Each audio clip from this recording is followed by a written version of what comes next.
What's going on, everybody? It's rawr coming at you with a brand new video. And so after a rousing session of Overwatch 2, it came to my attention that on my timeline I was seeing artwork finally revealed for the Transcendrake archetype. The Transcendrake archetype is the Dinosaur archetype that was revealed for Deck Build Pack Wild Survivors, which I've been really excited to cover ever since I saw the first artwork leak. And so it was mainly just me sitting there after my most recent game, waiting for the translation to pop up on the organization, and it's finally here. So I am really excited to cover this. I know I already said that, but I'm just excited to see how this can affect Dinosaur as a deck. Dinosaur, if you've stuck around on the channel for like any amount of time, you'll probably have at least seen one or two Dinosaur deck profiles on the channel. There have been a lot, and I really just want to see what this can do to the Dinosaur pile. So I'm not going to waste too much more time. Let's go ahead and get into this. All I know is that they are high level for the most part that I've seen, and also they have a bunch of extra deck types. I think they can have every extra deck mechanic, so that's interesting. Also, the pack artwork's finally revealed. That's really cool. Let's go down now. So we have, starting off, Meteoros. Okay, so I'm just looking at the name real quick. So this doesn't actually have the name in it, it looks like. Okay, interesting. So it's a level 6 Fire Dinosaur Tuner with 2000 attack and 200 defense. Hey, it's a fire monster with 200 defense. You can summon it off of Rekindling. Says you can only use each effect of this card's name once per turn. If a card is destroyed by battle or card effect, you can special summon this card from your hand. During your main phase, you can activate this effect. You cannot special summon monsters from the extra deck for the rest of this turn, except Dragon, Dino, Sea Serpent, and Worms, which have been linked together by like Archosaur. Also, destroy one Dinosaur monster you control in your hand, then special summon a Dinosaur normal monster from your hand or deck. This is a very interesting card. So this is the one that Skyhawk was talking about. He said something about the level 6 being broken. I didn't know what it did, but this actually fills the role for the most part of something that I wanted to see in a Dinosaur extender. If something's popped, being able to special lift from your hand gives you a free body, especially level 6 one that can be really good for synchro plays. But I'm really interested in the second effect because the lock can definitely be annoying. Actually, now that I think about it, because it's Dragon, Dino, Sea Serpent, and Worms, keep in mind the Evolzars are dragons, so you can summon Dolka and Logia. That's actually perfectly fine now that I think about it. But to get maximum value out of this card, it seems like you'll need to play a Dino normal monster, and like, I know we have, like, Sabersaurus is, like, one of the most popular ones, or most known ones, but Megalosmasher X, I believe it's called, is the one that was played for the most of the time that Dinosaur needed to play normal monsters, in recent times at least, because you could summon it, or you could use the True King Borastos, is that its name, the Fathomer or whatever? You could use that to pop the Megalosmasher. You can protect it with Lost Roll so it doesn't happen. But I think, honestly, even though you would have to play the Megalosmasher, which could end up being a bit annoying, this seems like a pretty good extender for Dinosaur. I just kind of wish it wasn't level 6. If it was level 4, it'd be amazing. So next up, we have the cover art monster being a Transcendrake Meteoros. This is a level 12 Fire Dinosaur, special summon effect monster. Okay, so it has a summoning condition. Has 3500 attack and 700 defense. I mean, hey, it's got the same stats as Tyranno for attack. It cannot be normal summoned or set, must be special summoned by a card effect, and you can only use each effect of this card's name once per turn. Keep in mind, though, by the way, even if it didn't say ignoring summoning conditions, Pill would be able to summon this.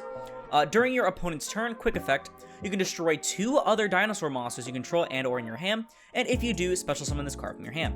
If this card is special summoned, you can send a Dinosaur monster from your deck to the graveyard, and if this card is destroyed, you can shuffle a normal monster from your graveyard into the deck, and then you can special summon this card. So being only on your opponent's turn is definitely... it's a bit rough. I mean, you can pop a Pteranodon as someone like a Pankratops or whatever. Keep in mind, by the way, I haven't played Dino in like over like a year and a half now. Ever since I got on Bird Up, it's been my favorite deck instead. So I'm probably a bit outdated on like certain ways to play the deck. But like, it feels like your main goal would be to like pop a Petit Pteranodon or a baby for either Pankratops or OV follow-up. On summon, you can at least dump a Coatlas if you are the kind of person that wants to play the Coatlas. So that's pretty cool. And then on destruction, shuffling a normal from your grave into the deck and specialing it.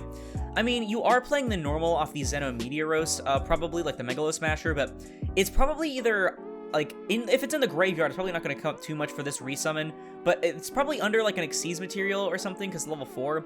So I'm not too sure about this card in like pure Dinosaur. Actually, I don't even know if this deck is pure anyway. Like, I'm just wondering, because maybe because I haven't seen the normal monster yet. Like, do they even have their own normal monster? This doesn't even really feel like much of an archetype so far. But yeah, so I'm not too sure about this card in generic Dinosaur, but maybe it's good in like its actual deck. I don't know. So next up, we have the fusion of the deck. Keep in mind, again, they do have like every extra deck summoning mechanic to my knowledge. This is Transcendrake Gigantozauler. It's a level 12 Earth Dino fusion with 3800 attack and 2000 defense. It requires a Dinosaur monster and a normal monster, and you can only use each effect of this card's name once per turn. On special summon, you can target a dinosaur monster in your graveyard, add it to your hand. Then if this card was special summoned from the graveyard, you can destroy a card you control or in your hand and one card your opponent controls. Keep in mind this does not target.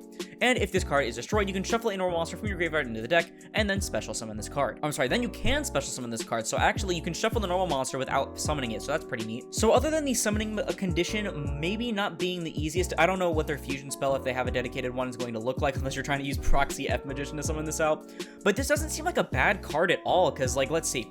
On special summon, you're targeting a dino in your grave, adding it to your hand for free recursion, which is something that Dinosaur as a deck lacks without Misk. So you can like add back an Ovi for later if you didn't banish one, or you can add a baby that you can then pop using this effect to get a free float. Admittedly, only being able to get the pop if you summon it from graveyard, it's definitely going to come up if you're playing the deck like it's supposed to, as it looks like, but it's probably like kind of a damper on the card from what it could have been.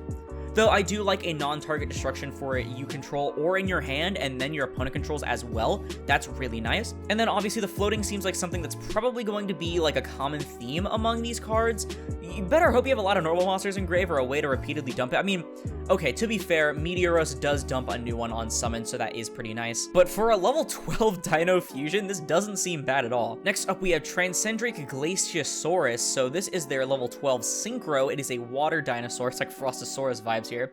It has 3,600 attack and 2,700 defense. It requires one tuner and one or more non-tuner monsters. Maybe we'll see Aurora come back. And you can only use the third effect of this card's name once per turn.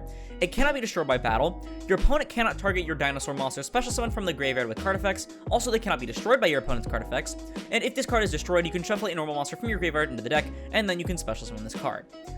I mean, its stats are nice, but personally, I feel like the protection on this card could have just been anything else, because protection is something that, I mean, we have Misk, like, I mean, yeah, Misk is only one main phase, but I feel like, honestly, you'd rather have Misk 99.9% of times than this card. Personally, not digging it as much as I dig the Fusion. Oh, now that I think about it, actually, okay, so this card is based on Mega Zowler, and this card is based on Frostosaurus, so it looks like they actually are based on old cards like House of Chance is saying on Twitter. Interesting. So for their Xyz, we have Transcendrake Droganathus.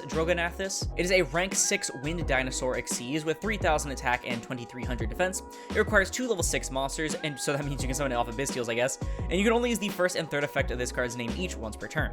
You can attach a material from this card and then target one of your banished dinosaur monsters and special summon it.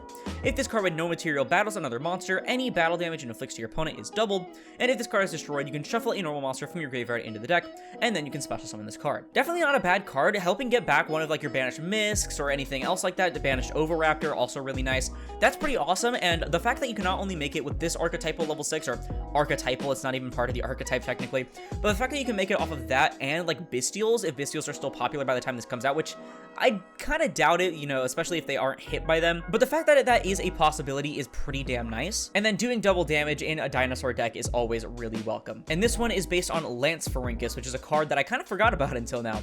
But for their first spell card, or actually it looks like their only spell card, interesting. Yeah, so this looks kind of like, why are they reprinting Solda? Solda sucks. But yeah, this looks like the last card, which is weird. I mean, 1, 2, 3, 4, I guess it is 6 cards, and I think, no, because I'm pretty sure they usually have more than 6 cards. Whatever, man, I don't know. But this is Ground Zeno.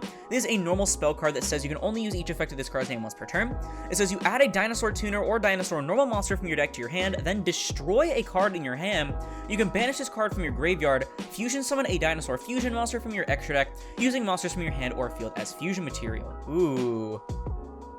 This is really interesting. It's like, admittedly, Aolo is still kind of the best dinosaur tuner, but I'm pretty sure, at least in the last while, we've gotten at least something that's a pretty decent dinosaur tuner. Wow, we actually only have 7 dinosaur tuners. Obviously, Scrap Raptor is one of them at least, so this can add Scrap Raptor.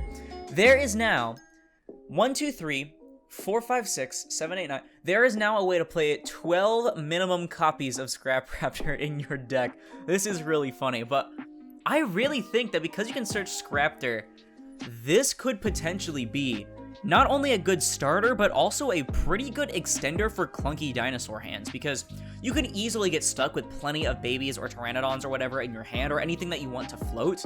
But this can easily just add a free Scraptor, which, by the way, gives you an additional normal summon if you hadn't already wasted your normal summon, and then you can pop that baby or pteranodon and get a free Ovi, Misk, Giant Rex, whatever you want from your deck.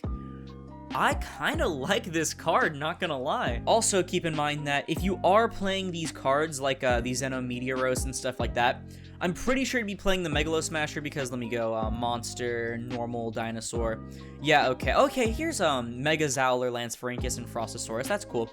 But you're most likely playing the Megalo Smasher X and stuff, so the second effect could even come up, because you could go into the Gigantozowler, which, not gonna lie, I think Gigantozowler is a pretty damn cool card. It gives you Recursion, it gives you Popping, it gives you some different Grave, it's almost 4,000 attack, which, again, big bodies in Dinosaur are always welcome. I really like this spell card, not gonna lie. So overall, what are my thoughts on this deck? So I guess the goal is to use these old level 6 normal dinosaur monsters, Frostosaurus, Megazowler, and Lance-Pharynchus. You're supposed to use those to go into these really big boss monsters. But I think personally, as an archetype or as a solo strategy, it kind of just falls flat because not only do you usually not want to clog your deck up with normal monsters, period, them being level 6, I mean, ugh, that's nasty. So I feel like also because there's only like 3 main deck cards, you have Meteoros, you have Transcendrake Meteoros, Xenometeoros, and you have the Ground Zeno. Like, only 3 main deck cards? Like, come on. But I think that supporting Dinosaur as a whole, it definitely does the job. I really like Xenometeoros, and again, Ground Zeno looks awesome. And then Transcendrake Droganathus is an option if Bystials are still a thing, especially if you are also playing the Xenometeoros. Transcendrake Meteoros himself is kind of just okay. I mean, technically it can give you some interruptions or ways to play on your opponent's turn, but overall, I think it's just gonna sit there and be a fat brick in your hand when you could have played a better boss monster for Dinosaur like Coatlas. I really do like Gigantozowler, and I think with Ground Zeno, maybe you can at least cheese one of these in your extra deck because, let's be real, Dinosaur doesn't care about the space in its extra deck too much, and if push comes to shove, just banish it off Prosperity or something. I really think that Transcendrake Glaciosaurus was kind of terrible. I mean, again, protection, like, it's only protecting itself from battle, and it's 3,600 by 2,700. What is punching this? This only protecting dinosaur monsters, someone from the graveyard, is kind of annoying, and then just the generic floating. Like, I feel like you could just make any, like, you can make Final Sigma over this, let's be real. Droganathus is definitely something that I think is pretty cool because it does give you more recursion. And again, Ground Zeno, such an amazing card here. I feel like this is definitely worth a slot or 2 in Dinosaur as another starter or extender by grabbing Scraptor. I'm kind of underwhelmed as for a deck as a whole, and I do think honestly this feels really incomplete. There's only like 6 cards in the deck, which I feel like there's supposed to be more, but I don't know. That's just my opinion. Let me know yours down in the comments below because that's going to do it for the video. If you liked it, please sure to leave a like as helps put this video and the channel into YouTube recommended. And if you like this content, you want to see more like it, like the rest of my review series, I try to review every new archetype and every wave of support that comes out for a deck, then perhaps consider subscribing because we're trying to hit 5,000 subscribers by the end of 2023. Not to mention, it supports the channel more than anything else, and it's absolutely free. But once again, thank you all so much for watching, and I'll see you in the next one. This is Aurora, signing off.